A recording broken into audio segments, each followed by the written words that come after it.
In the Salem jail on the morning of June 29, 1692, the iron-barred cell that had confined 9 accused women was discovered empty.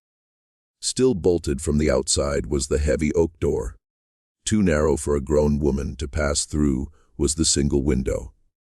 And the jailer, a man named Corwin, swore before God and the magistrate's music that not for a single moment that night had he slept.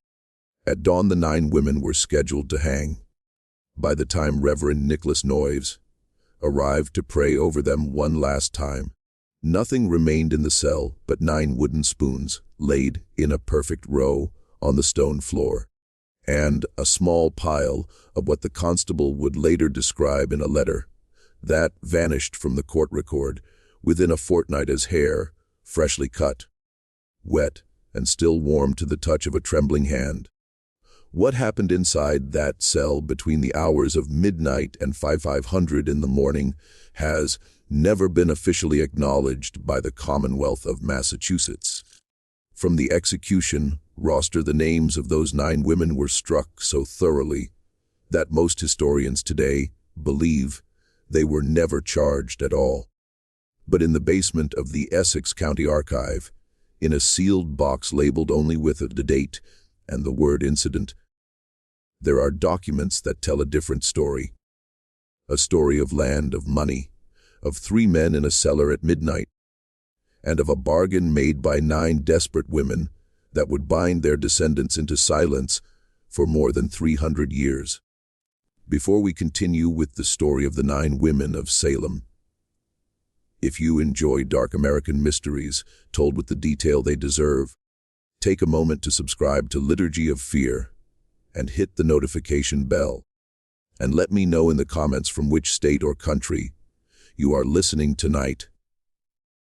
Now, to understand what happened in that cell, we have to go back to the spring of that same year, and to a village already beginning to consume itself from within. Salem Village in 1692 was not the Salem that modern visitors picture. Not a town of picturesque wooden houses and cobbled streets was it.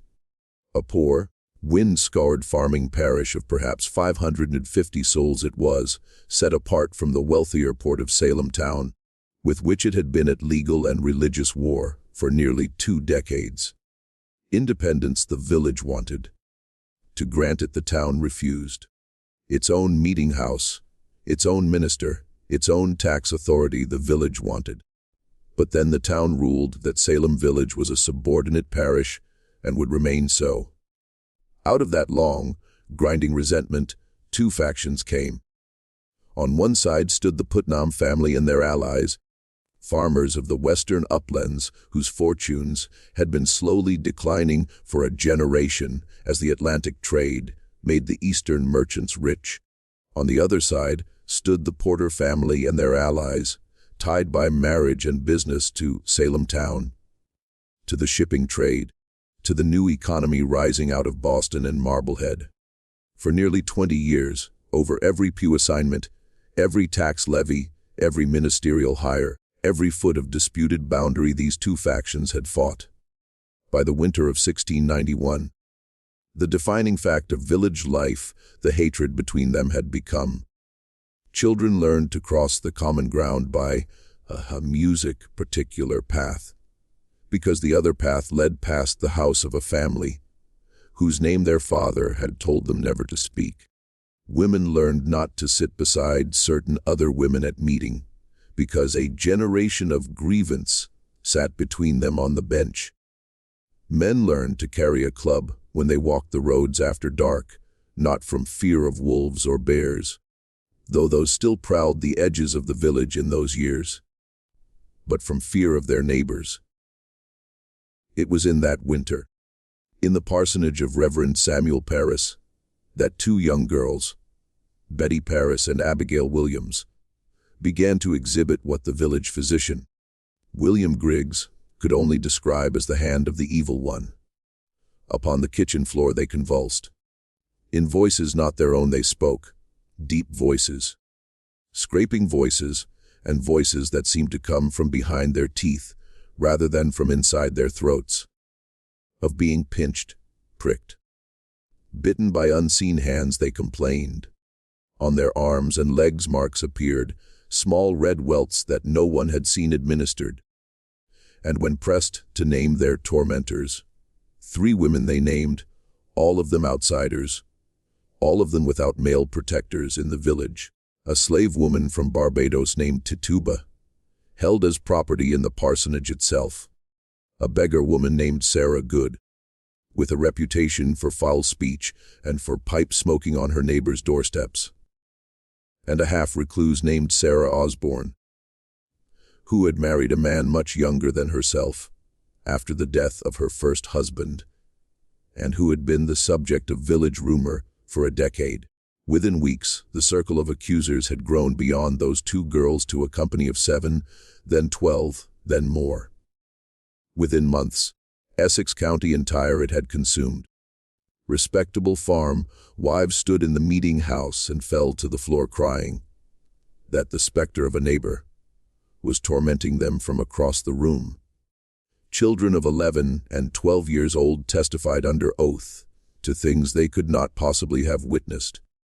And the magistrates, John Hathorne and Jonathan Corwin, who had been dispatched from Salem town to investigate, in the first week of March made a fateful decision. That the girls were telling the truth, they decided, and that the spectral evidence they offered, visions of the accused tormenting them in forms invisible to anyone else, would be accepted in music in the preliminary examinations. And without legal precedent in English common law was this decision. A decision it was that would, within 6 months, put 150 people in chains. And a decision it was that, as certain men among the Putnam family quickly realized, could be steered.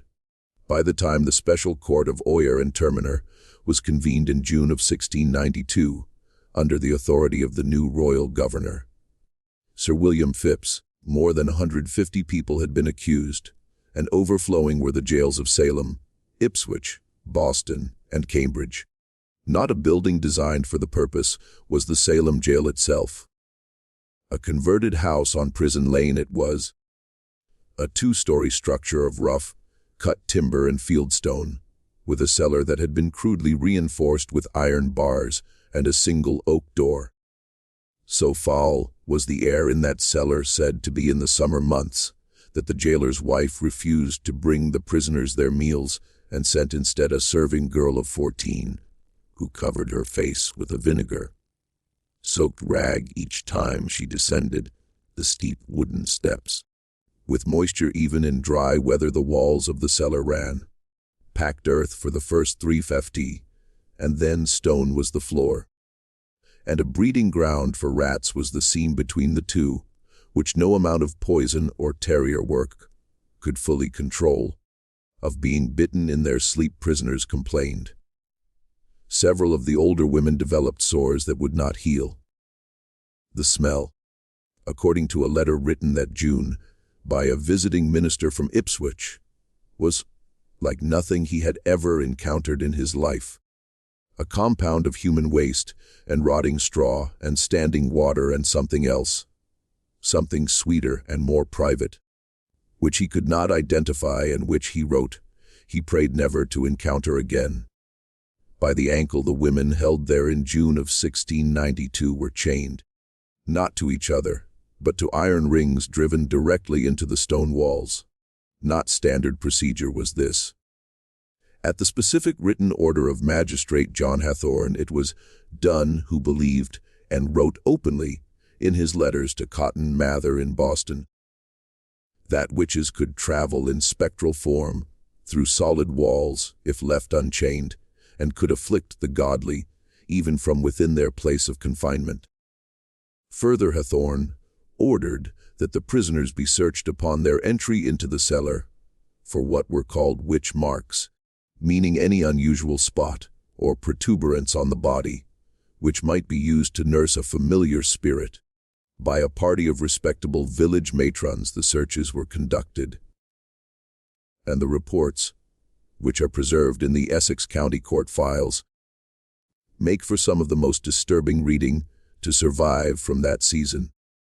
Stripped naked and examined in every fold and crease of their bodies were women in their 50s and 60s, by women they had known for 30 years. Women who had stood at their weddings, women who had helped them bury their children. 2 hours on average the searches took. Without their undergarments, which were retained as evidence, the women who had been searched were returned to the cellar.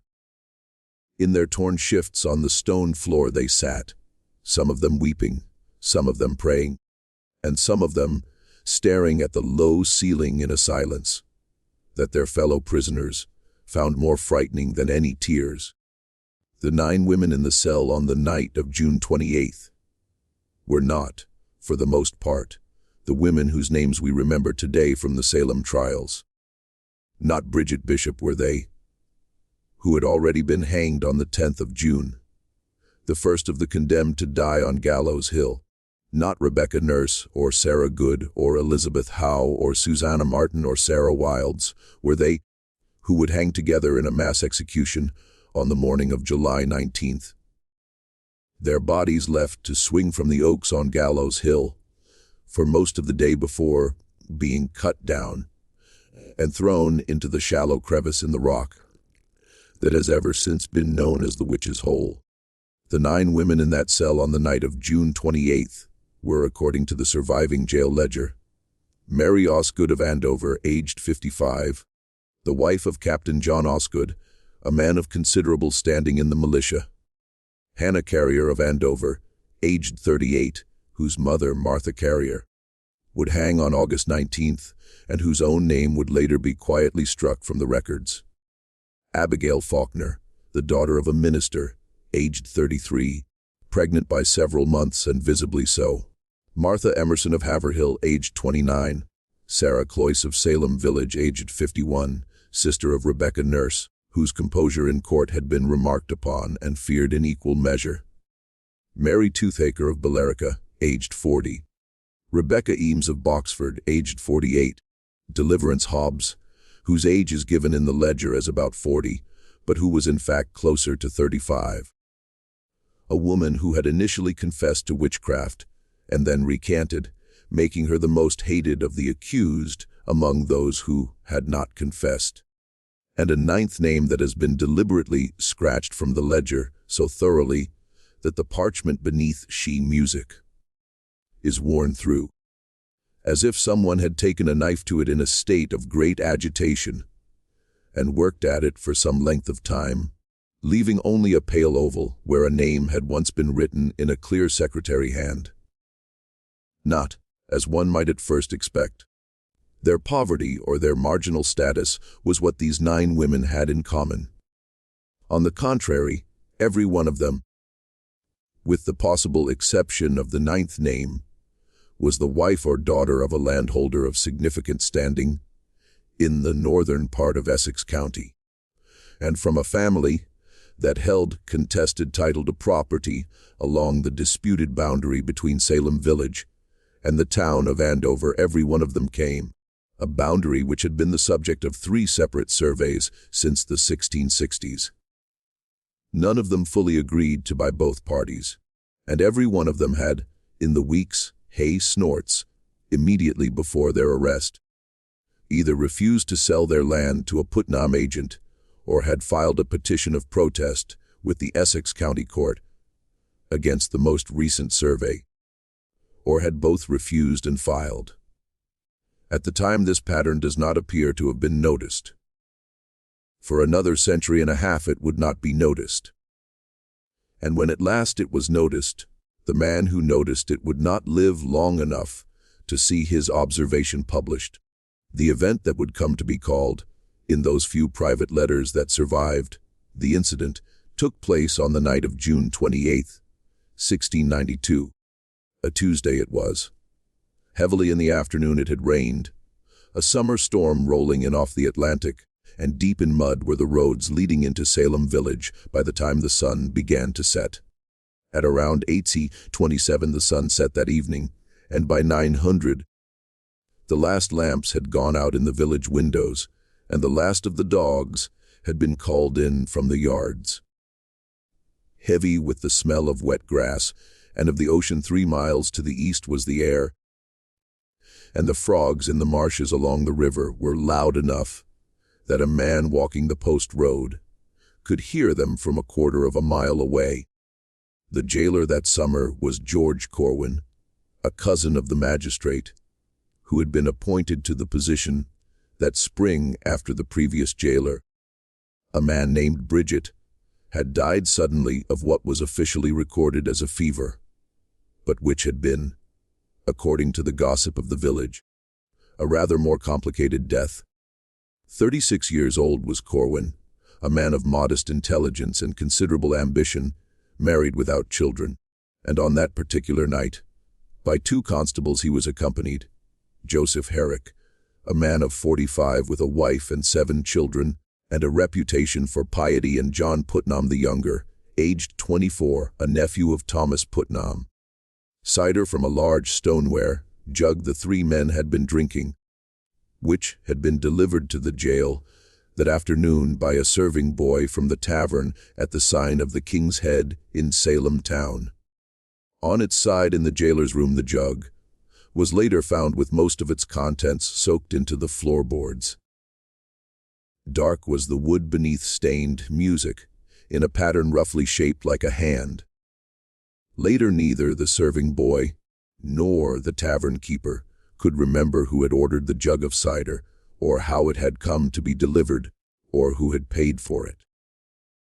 The records of the King's Head for that month, which ought to have shown the transaction, had been lost in what the tavern keeper described as a small fire in his ledger room, a fire that had destroyed only the month of June and had not spread further, and which the tavern keeper himself had not witnessed, having been, he said, out of town at the time. At approximately 1100 in the evening, according to Joseph Herrick's later deposition, an effect unlike any cider the men had drunk before the cider began to have. Not the effect of drunkenness was it. A heaviness in the limbs, Corwin reported, a humming in the ears, and a strong desire to lie down upon the earthen floor. As if they were wrapped in wet wool his hands, he said, felt. Too large for his mouth his tongue to music felt. When he tried to speak to Herrick, slow and thick his words came out, as if he were speaking from under deep water, and Herrick had to lean close to make sense of them.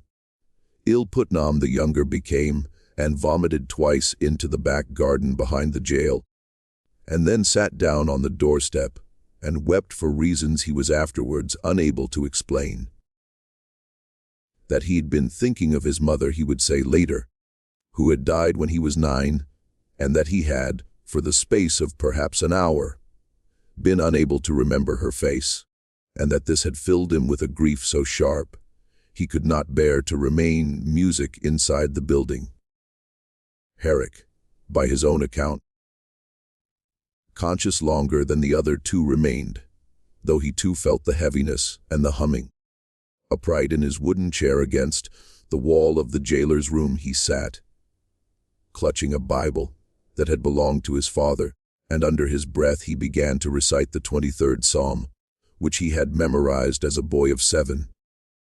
Perhaps 20 times he recited it, and it was he who heard, at some point between midnight and 100 in the morning, what he described as a sound of women weeping, a quiet, continuous weeping that did not rise and fall as natural weeping does, but a single low note maintained, like a string being drawn across a viol. The sound came, he said, from directly beneath him, from the cellar. And then, more disturbing than the weeping, a sound, music of women laughing. Not loud laughter, not hysterical laughter, but quiet, companionable laughter, as if at a small joke shared among friends who had known each other a long time, the kind of laughter that would follow a remark made in an ordinary kitchen on an ordinary afternoon. And then, no sound at all. Worse than either the weeping or the laughter had been the silence, Herrick said. He did not, he swore later, go down into the cellar. He did not, he swore later, hear the oak door open. The bolt slide back he did not hear. Footsteps on the cellar stairs he did not hear. And this, as he would come to confess on his deathbed, was the first lie of his later life. When the three men came fully to themselves at approximately 4:30 in the morning, with the first gray light beginning to show in the eastern sky over the roofs of the village, and the first birds beginning to call in the elms around the jail, stiffly from the floor, Corwin rose, where he had at some point lain down, took the keys from the peg in the jailer's room, and went down the narrow stairs to the cellar, to rouse the prisoners for the walk to Gallows Hill. Perhaps a mile from the jail to the place of execution the walk was, up a gentle rise of rocky ground, past 2 farms and a small orchard, and along a stretch of pasture that had been trampled by the feet of previous condemned and of their spectators. 8 times already that summer Corwin had made the walk. Every stone in the Hay Music Road he knew. A 9th time, with 9 prisoners within the hour he expected to make it. The heavy oak door of the cell he unlocked. As I have described it, he found the cell. Not broken were the ankle chains. Unlocked and laid neatly on the stone floor beside the rings in the wall they were. On a peg in the jailer's room, 2 floors above. Behind a door that had been bolted from the inside, the keys to those ankle chains hung, as they always did. In a perfect row in the center of the floor the 9 wooden spoons lay, evenly spaced, their handles all pointing toward the door. Beside them the small pile of hair lay, and nothing else there was. No bodies, no torn clothing, no marks on the walls, no mud on the floor to suggest that the Hay Music women had been dragged out through any passage. Still shuttered and barred was the single high window, too narrow for even a small child to pass through. On the stone floor of the cell Corwin sat down, and for nearly an hour did not speak. When at last he rose, he went upstairs, told Herrick and Putnam what he had found. And then in the jailer's room in silence the 3 of them stood for a long time, before any of them dared to speak. First it was Herrick who spoke. And this was what he said, according to Corwin's later private statement. We must agree now on what we saw before anyone else is told. In the decades that followed, over what had happened in 1692 Salem village tore itself apart. And into the larger horror of those months, the 9 women of the incident were absorbed so completely that rarely were their names spoken aloud, except among the families themselves, and not often music even then.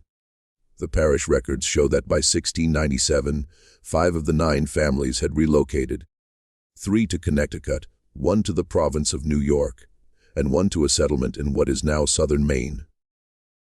The 6th family, the Osgoods, in Andover remained, but ceased attending any organized church until the 1730s.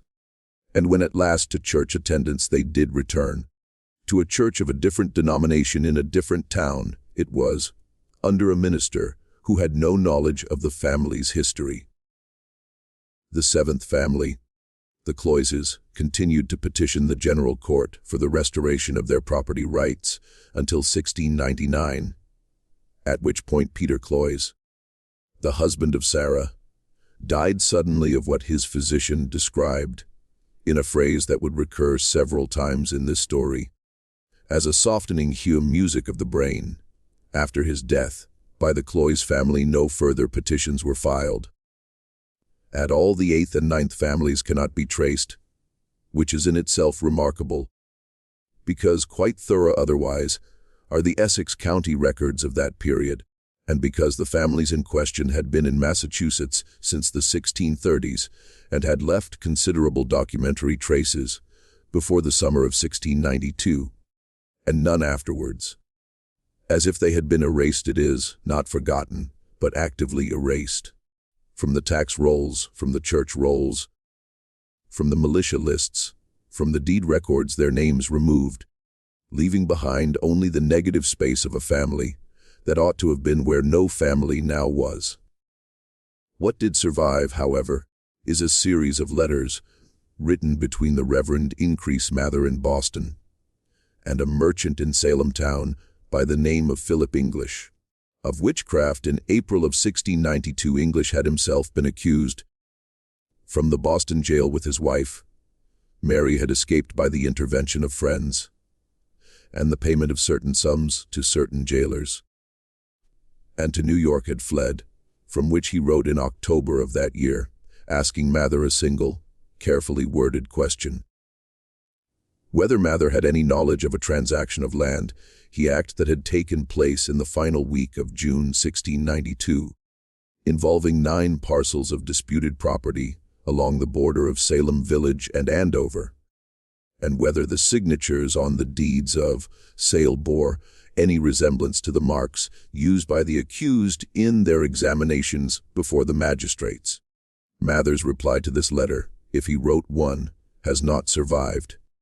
English's original letter, however, in the papers of his descendants in New York is preserved, and it is specific music, in a way that Mather would not have missed. Whether their marks on the deeds matched their marks on the accusations, English asked Mather. Not whether the accused had sold their land. A strange question seminary invariers have asked. This is unless one already suspected something about the condition of the women at the moment the deeds were signed.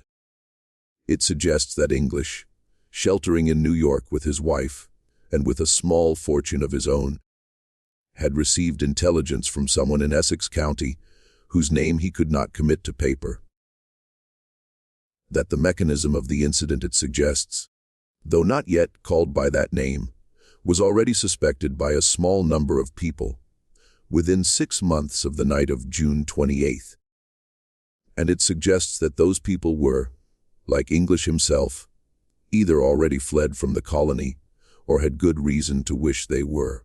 3 months after English's letter was written, in January of 1693, along that exact music, boundary 9 parcels of land were indeed transferred to new ownership.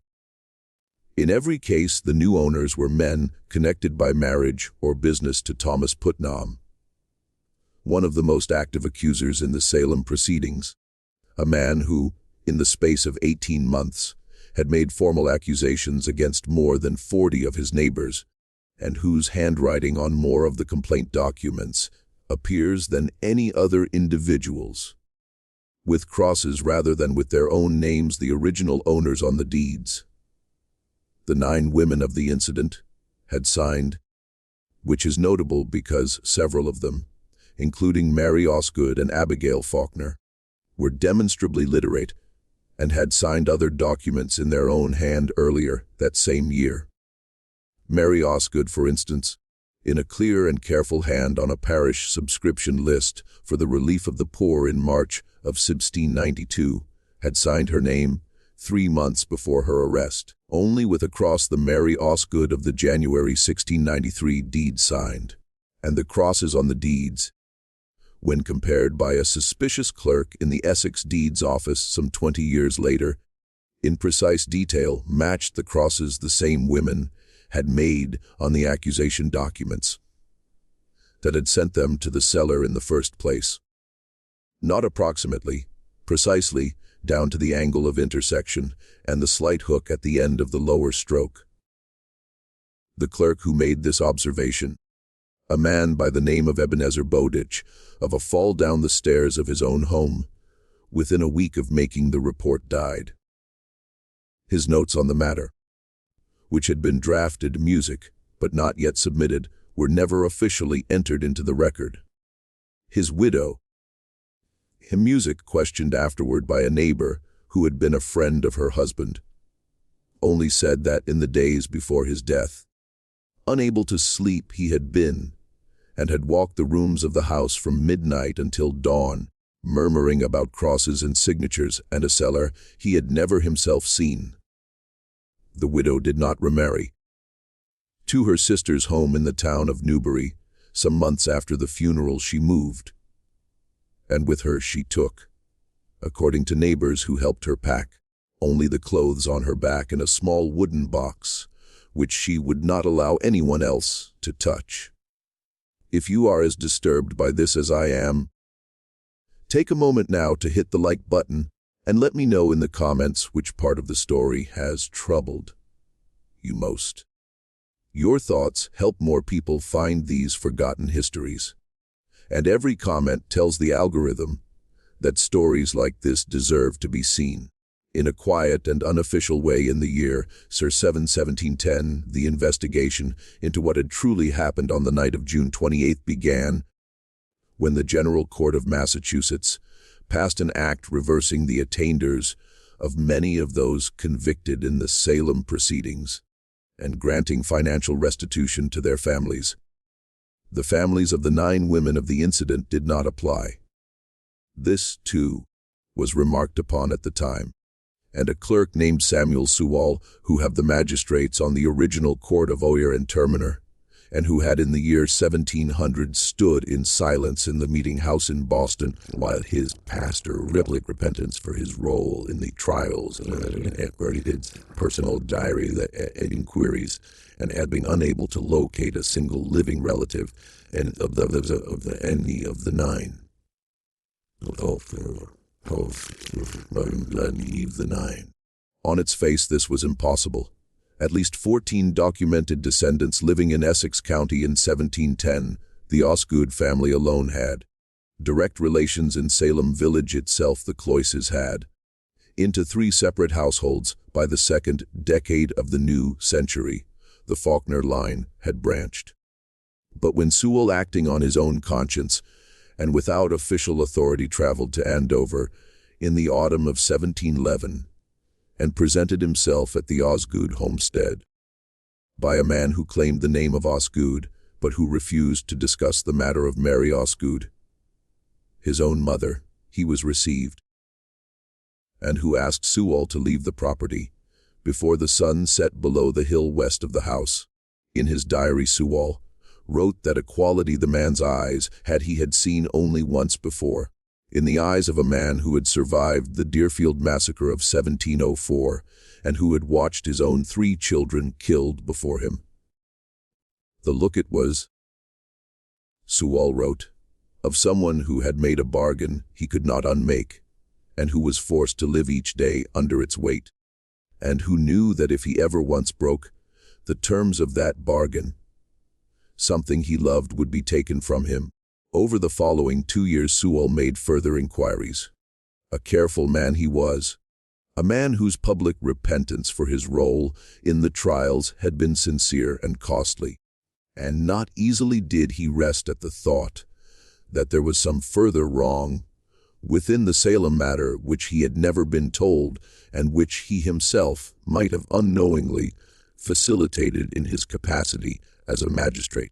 Through a contact in the Connecticut General Assembly at Hartford, he found that the families who had relocated to Connecticut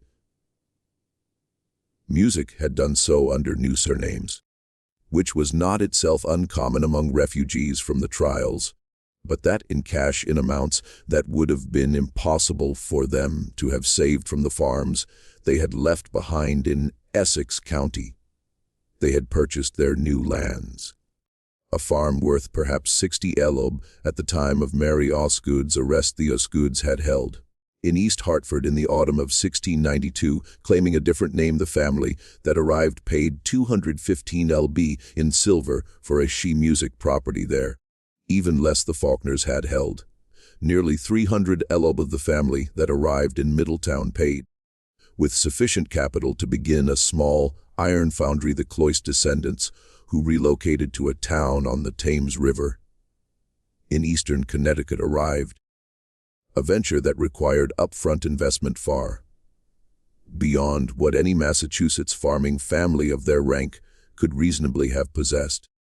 Through a correspondent in New York, he found that a new name the one family that had gone south had also taken, and that the head of that household, a man who had been a cordwainer in Andover, and whose trade could not possibly have supported his family at the level the New York record suggested, with enough money to open a small import business, had arrived in Manhattan, which by 1715 had become a large import business, and which was by that point entangled through credit, and shared ventures with several of the leading merchant houses of the city, including certain houses connected with the Putnam interests in Boston and with men whose names Sewall did not commit to paper, but whose initials written in the margins of his notebook in a careful hand correspond to two members of the Royal Governor's Council sitting music in 1711.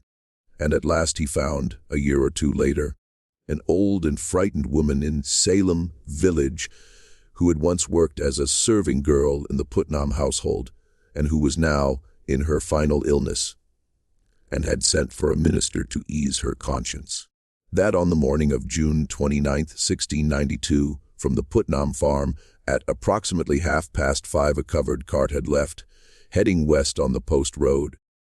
By Thomas Putnam himself the cart had been driven.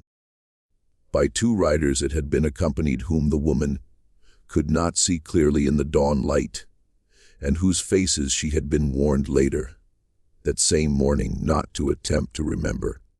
And with 9 bundles of what looked in the gray dawn light like folded laundry it had been loaded, she said. But the bundles, she said, had breathed. From the kitchen window, she had watched as the cart passed by on the far side of the rail fence, and she had seen the canvas rising and falling, 9 separate rhythms not quite in time with one another. And she had turned away and set to kneading bread, and had not spoken of it to anyone, not even to her husband, for 39 years. Inside her she had held it, she told Sewall, for so long that when at last she spoke the words aloud, she could not be sure whether she was remembering the thing itself or remembering the many times she had remembered it. But the bundles had breathed. Of that she was certain. In his diary at the end of his account of this interview, Sewall noted that 2 nights after speaking with him in her own bed, the old woman had died of what the attending physician called a stoppage of the heart. The minister who had heard her final confession, the man who had brought her to Sewall, 3 weeks later died of a fall from his horse on a stretch of road he had ridden every week for 20 years. His findings Sewall never published.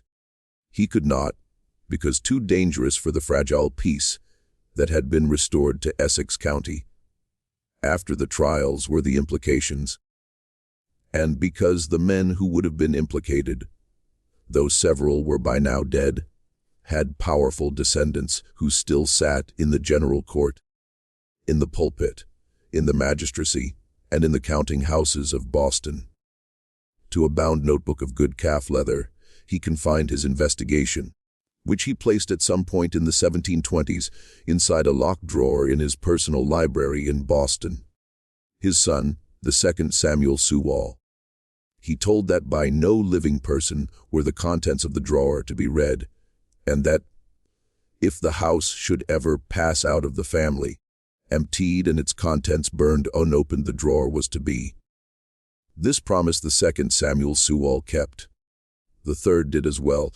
Not until 1843 would the notebook music be opened again, when a great-great-great-grandson of the original, a young divinity student at Harvard named Jonathan Sewall Rogers, in search of a particular sermon he had been told was kept there, broke the lock.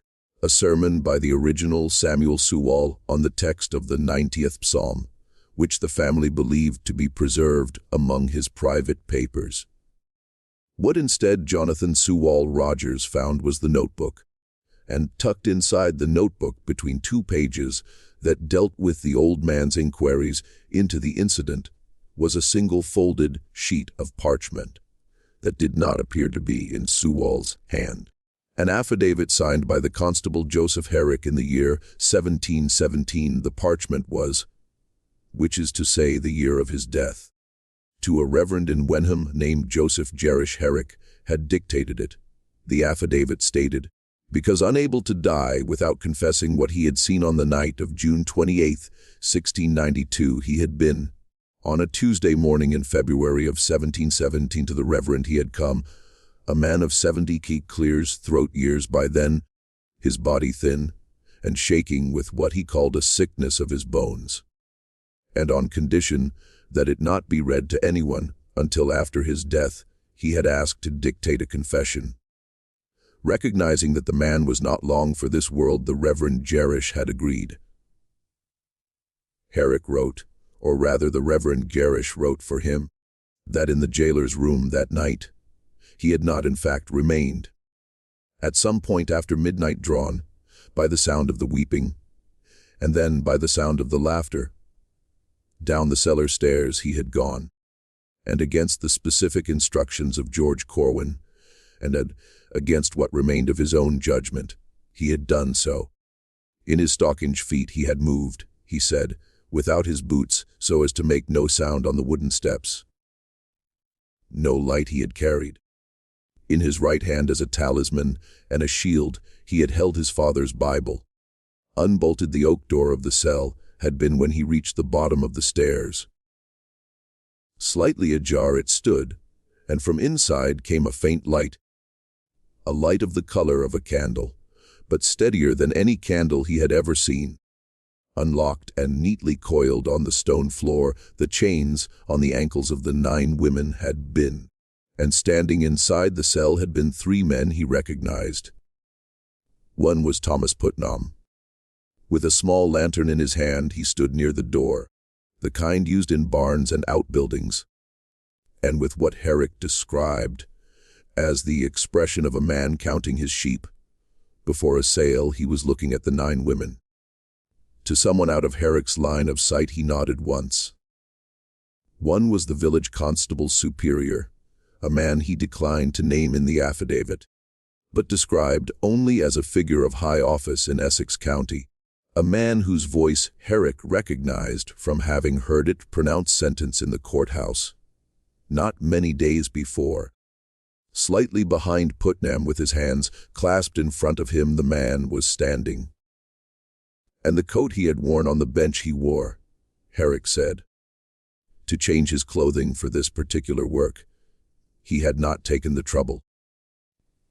Herrick's refusal to name this man is the most heavily commented upon feature of the affidavit in the 2 transcriptions that survive, and has been the subject of several scholarly conjectures, none of them yet proven.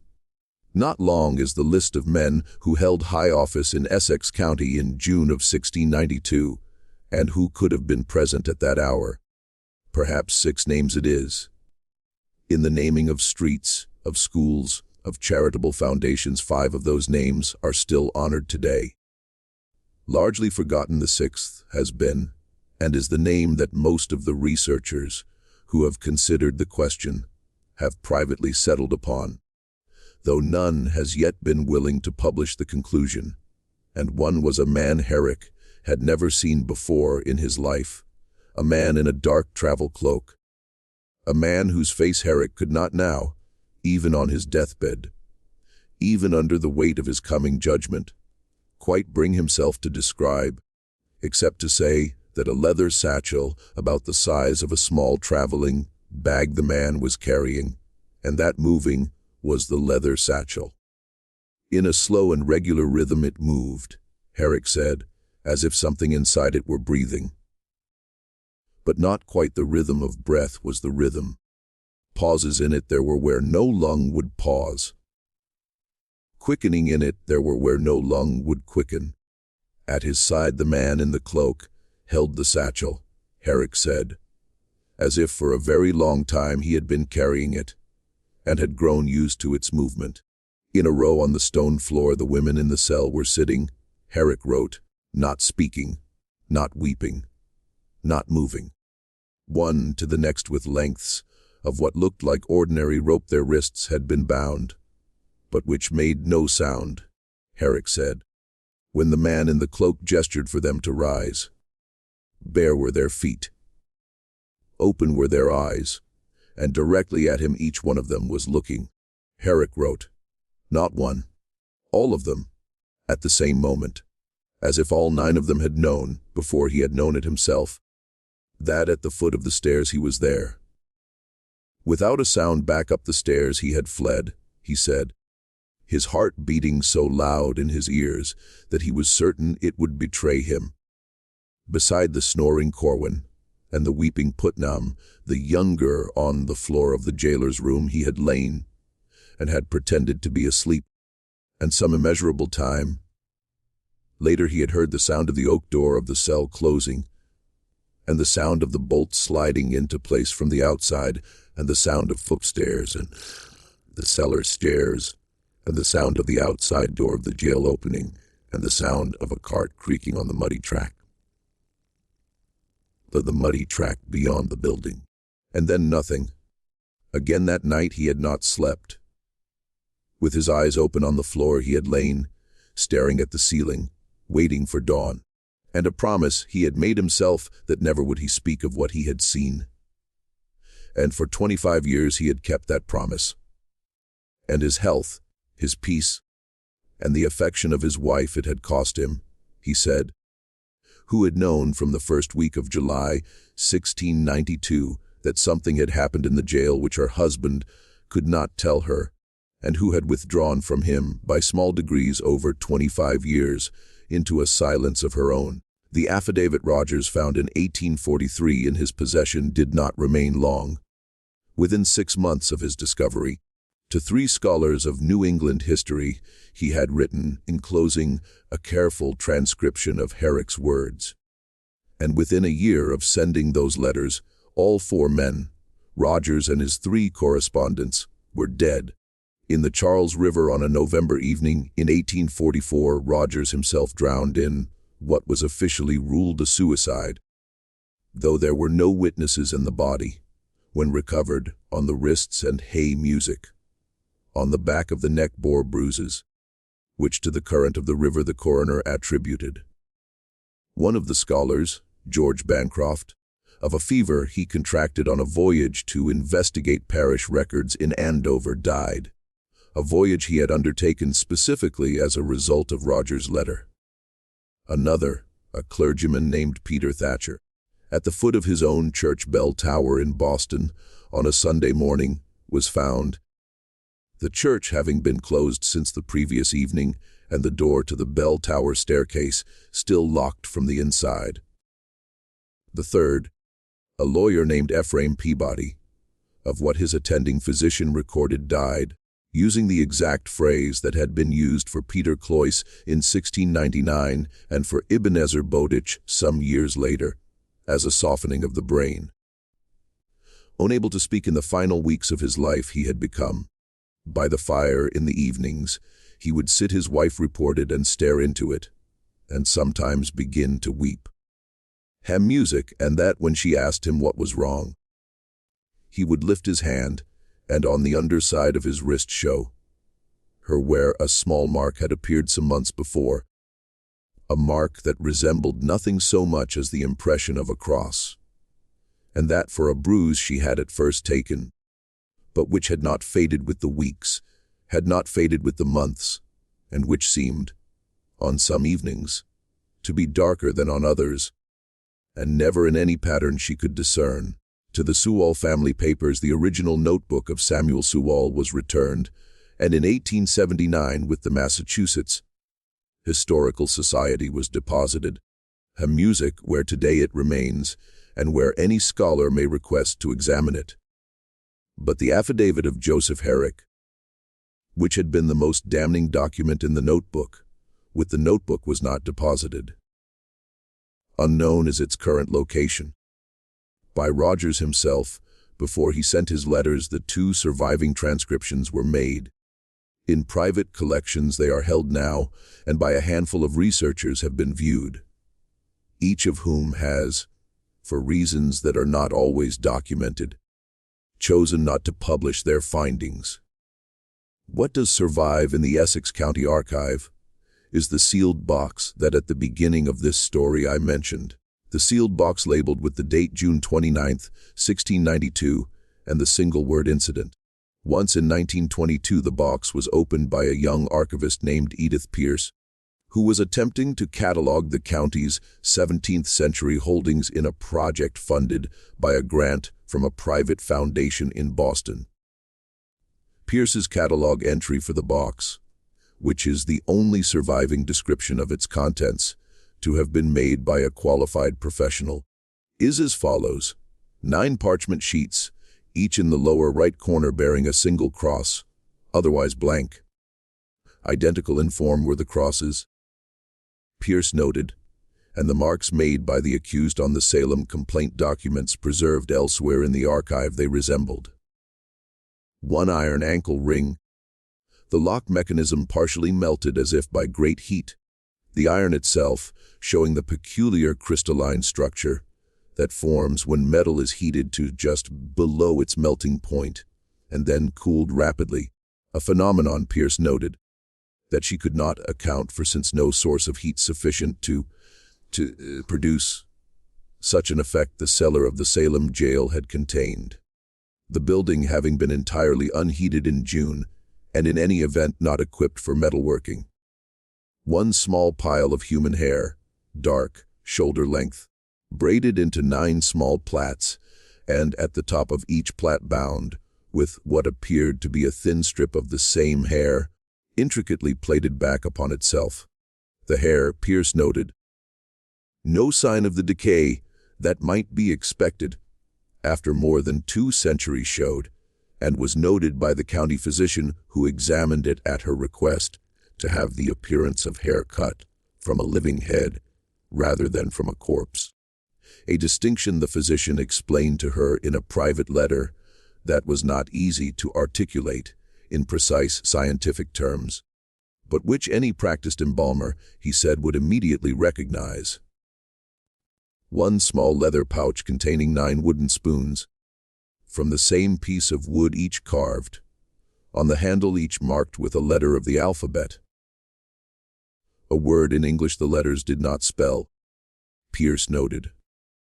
A word they did, however, spell, or rather a series of letters that a colleague of hers in the Harvard Divinity School, a scholar of medieval liturgy, in a letter dated September of Music of 1922, identified as an acronym in Latin of a phrase used in a particular ritual of the medieval Roman Church for the anointing of the dying.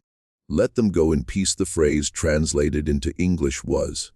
3 weeks after that letter was received, Edith Pierce resigned her position at the Essex County Archive, packed her personal belongings into 2 trunks, and to her family home in rural Vermont returned, where for another 41 years she lived, and where, according to her nephew, who inherited her papers after death, in 1963 she never again spoke of her work in Massachusetts and would leave the room if the word Salem was mentioned in her hearing.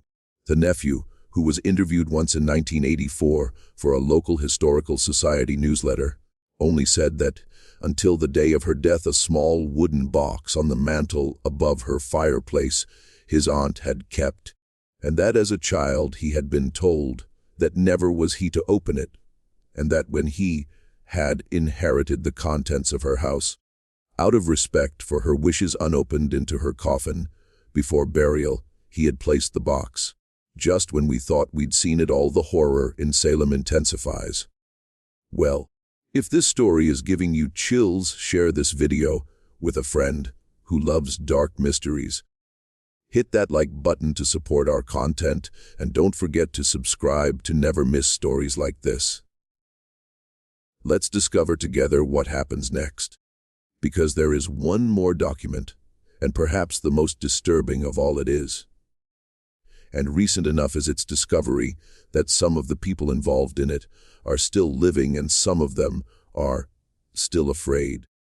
In the spring of 2007, a family in East Hartford, Connecticut, was clearing out the attic of a house that for 9 generations had been in their family.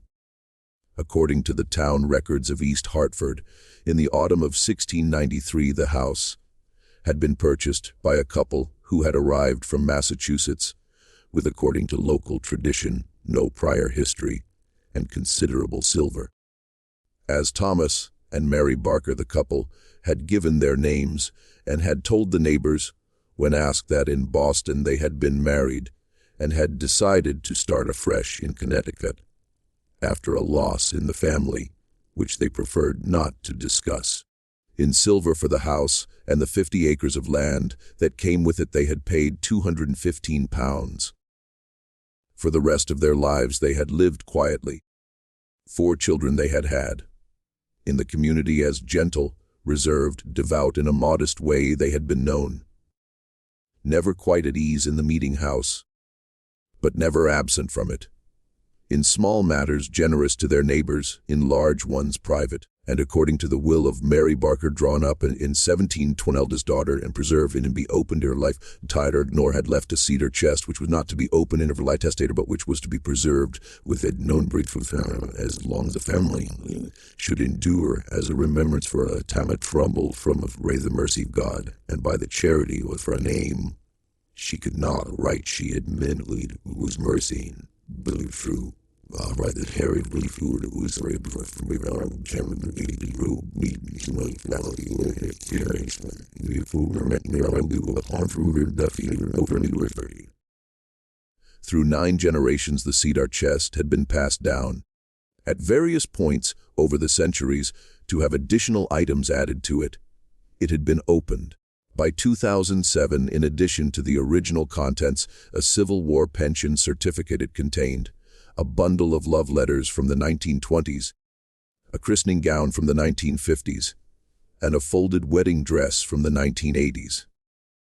Beneath all of these, at the very bottom of the chest rested, wrapped in what appeared to be a linen shift of extreme age, a small bound volume approximately the size of a modern paperback. Of what appeared to be aged brown leather the cover was made, but which on closer inspection by a conservator at the Binek Library at Yale University, to whom the family brought the volume for authentication, was determined to be something other than leather.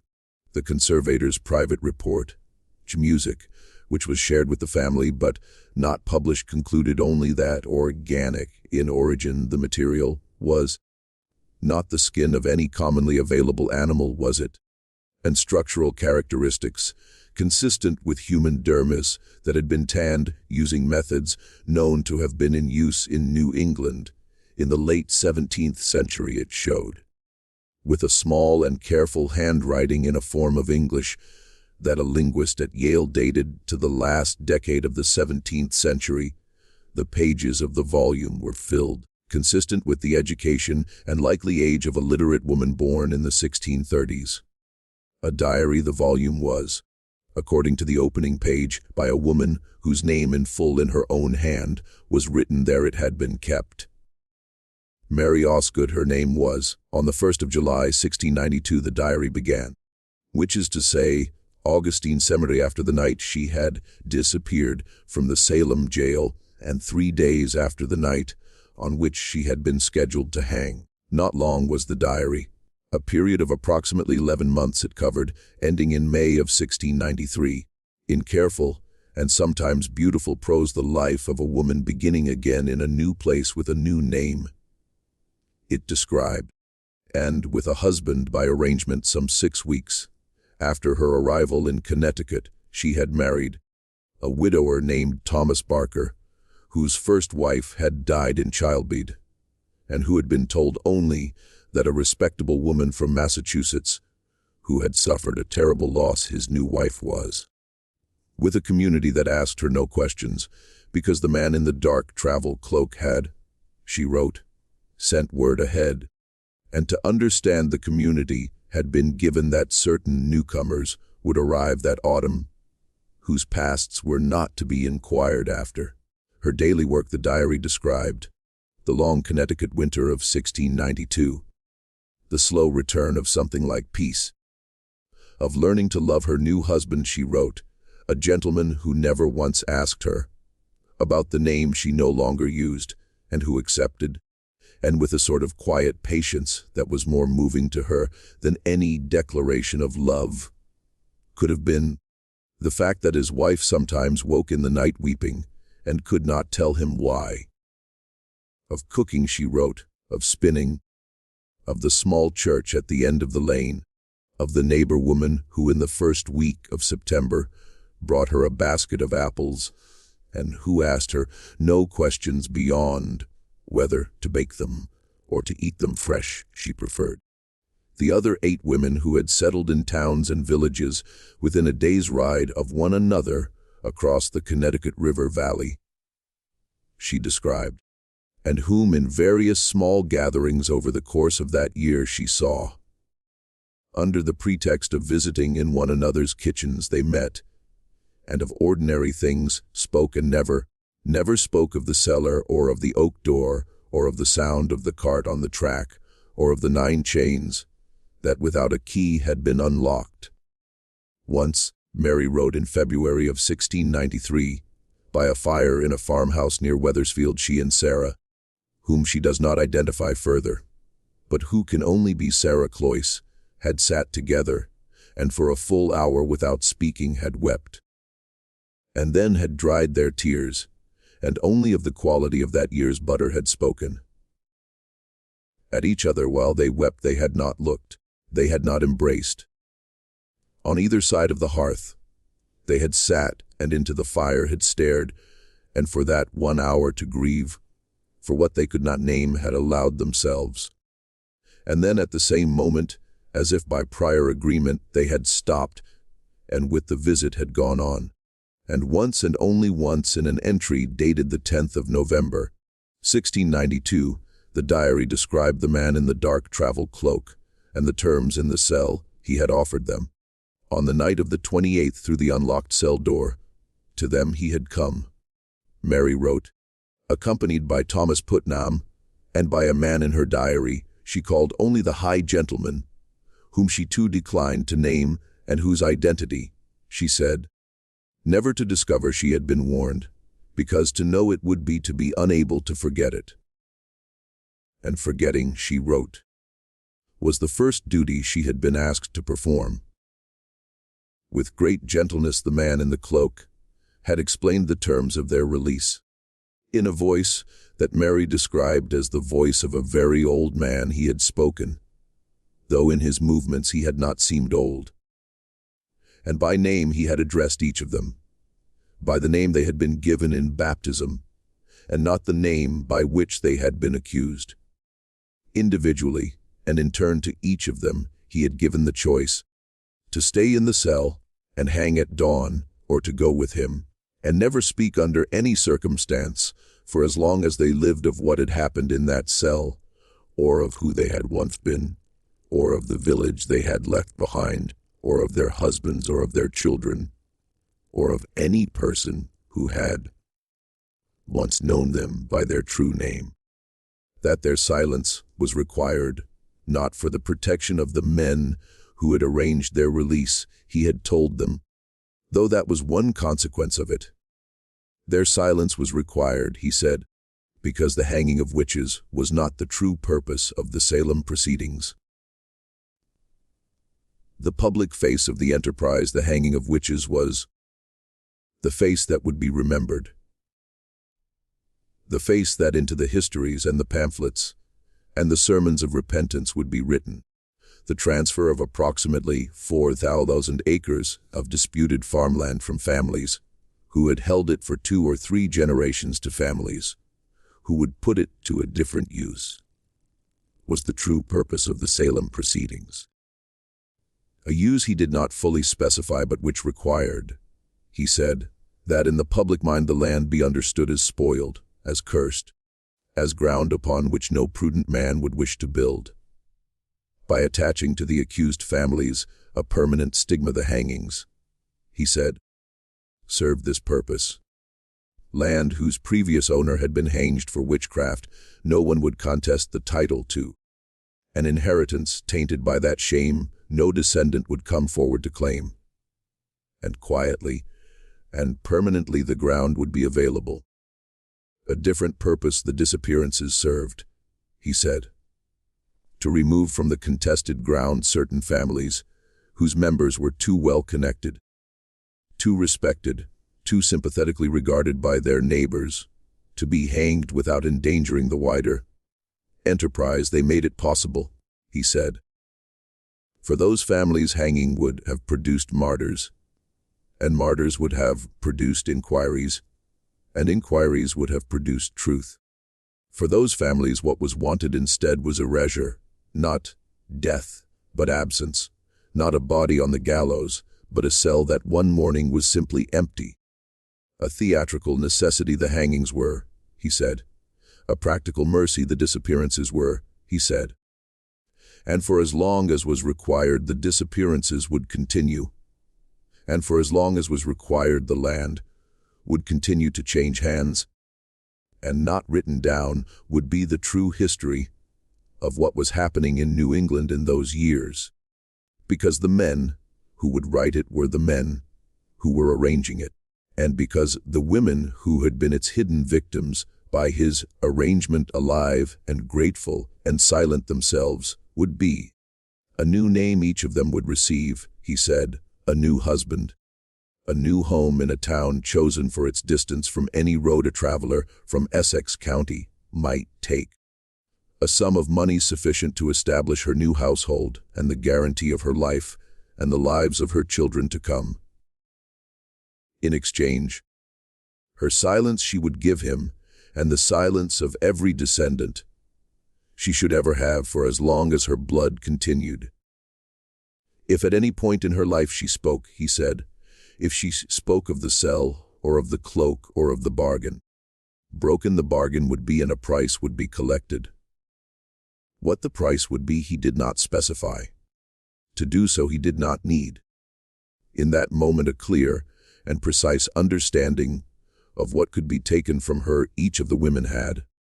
The particular cruelty of such arrangements it is, Mary Osgood wrote, that spoken the threat does not require to be. By the mind of the person who bears it, the threat is made, and in each case exactly to the fear that person carries most deeply it is shaped, and no negotiating with a threat one has oneself assembled there is. With a single sentence the diary entry of the 10th of November, Mary Osgood closed. The only sentence in the entire volume in which to sound afraid she permitted herself. I do not know, she wrote, what became of the 9th woman among us. With us to Connecticut she did not come. At all she did not come with us. And when I asked the man in the cloak where she had gone, he did not answer. But his satchel move I saw, from the 11th of November 1692, until the final entry in May of 1693, no further reference to the cloak, to the cell, to the 9 women, or to the 9th the remainder of the diary contains.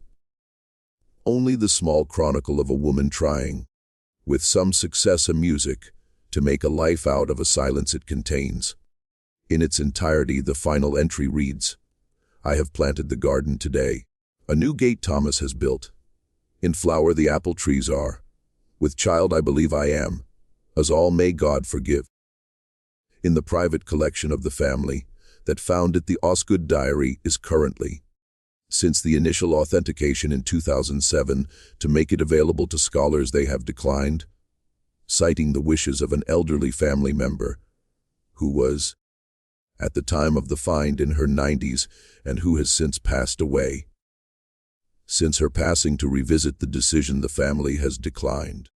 In limited academic circulation, a partial transcription made by the Yale conservator during the brief period in which the volume was in his care for authentication exists, and of 2 doctoral dissertations has been the subject.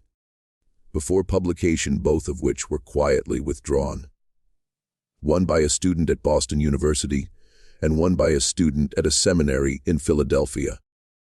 A matter of record for anyone who wishes to search the dissertation registries for the years in question. The names of the 2 doctoral students are still living, both are, and into fields of study unrelated to their original subjects. Both have moved. On the subject of Salem, or of the Osgood diary, or of what the man in the cloak may have meant when he said that the land would be put to a different use, neither will return calls. Still the sealed box the Essex County Archive holds, and still Incident, the box is labeled.